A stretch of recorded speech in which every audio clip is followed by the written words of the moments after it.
Hello everyone, this is Chadi Alraies talking to you from SIF 2025. I'm really privileged to be with Dr. Srinivas Iyengar to talk about a very important topic about the importance of education and training for fellows to be prepared to be interventional cardiologists and more importantly, structural cardiologists. Correct. Always nice to be here. Great to see you, Chadi. This is awesome as usual, SIF 25. This is really amazing that we'll be doing this for as long as we've had. This is great. Absolutely. You always do a great 5 job. years. Yes. 5 years. But I will tell you, what have we seen in just 5 years? There has been a significant change in training. So when I was in fellowship, now I did my interventional fellowship, which was actually a 2-year program at Columbia in 2007 to 2009. The second year of the program, though, was not called structural. It was called endovascular. At the time, we were peripheral, maybe dabbling in some structural procedures, because remember, TAVR was just getting studied at the time. Exactly. Now, fellows who are in their interventional track who are interested in structural understand that it's difficult to come out of just IC training for 1 year and to be right into the structural world and have the skill to basically do this. Now, there are exceptions. Of course, if you join a program that has a rich structural background, they're willing to train you, there's things that can happen. Right. But we also see nationally the amount of structural heart fellowships really multiply over the last 5 years. 100%. And so like at programs like here at SIF 25, we are having a dedicated TAVR fellowship program, dedicated towards looking at fellows who are interested as in getting more experience about the background of TAVR and how you need to get more experience doing it. 100%. So my advice is when I see younger fellows who are saying, how do I get into the structural realm? Well, it's becoming that level where training is needed. It's hard to just say, well, I'm going to join a program after I finish fellowship and get trained on site. That's like a proctor exactly. or on the job. It used to be accepted, and that's how it was. But I would tell you the way the evolution of structural therapies, they're becoming more complicated because it's not just about TAVR anymore, TAV-E. You have MitraClips, you have basically TMVR type procedures, you have TTR procedures, you have the left atrial appendage occlusion devices. I mean, there's so much going on right now in the structural world that it's almost that I've actually run into colleagues who have said, I don't even do coronary work anymore. I'm just doing all structural cases because that's how busy I am. Wow. So this is how our field is evolving. So I honestly want to give the best feedback to the younger generation. And it's usually like, hey, don't expect to just do 500 PCIs and then expect to do a TAVR. You really do need that type of experience in the TAVR realm at this point in time. Maybe 10 years ago you didn't, but now you do.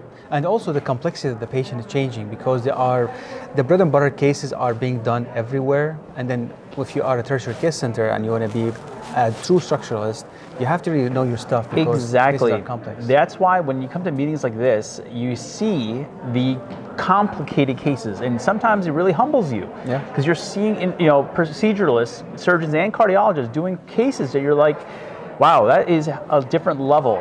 And that is not something that when I talk to fellows, I always say, do not jump at the most complicated case right off the bat. You have to start simple, start with the basic.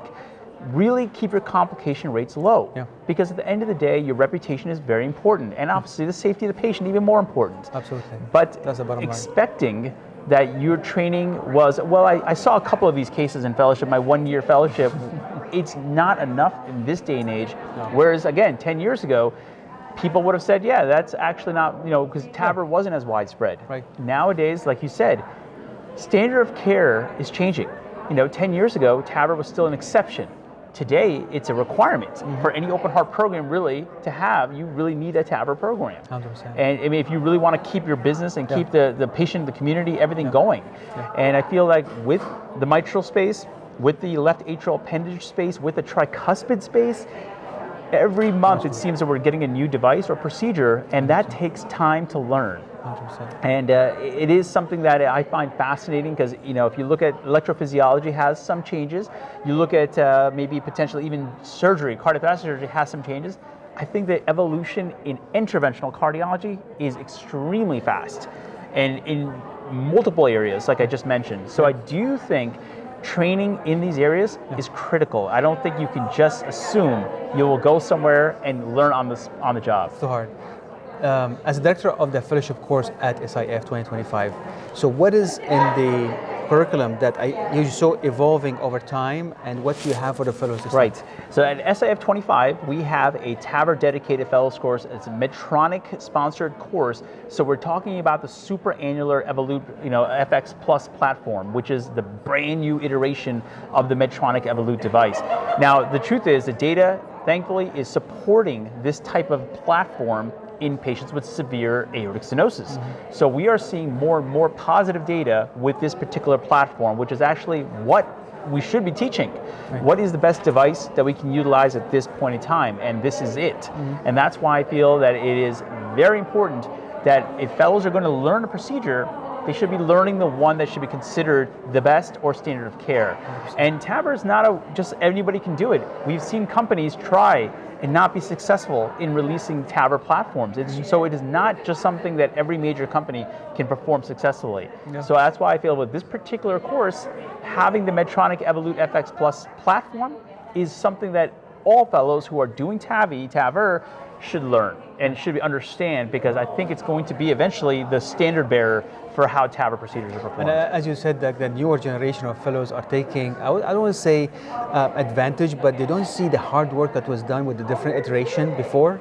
Now it's very simple. Like it's become was a stick shift, and now all of a sudden just gas and that's exactly right. So you're going from a stick to automatic, and it is someone who struggles with stick. I've learned it years ago, but I will tell you, it is fascinating because now we're getting older. Yeah. So now we're like, well, you don't know what it used to be like, But that being said, that's the nature of technology, and it is amazing to see how every couple of years there's a major change in what we've been doing. 100%. That being said, it's just because something's easy doesn't mean it's complication free, and there's the problem here. Now we have to make sure, because our patients expect a really high level of success.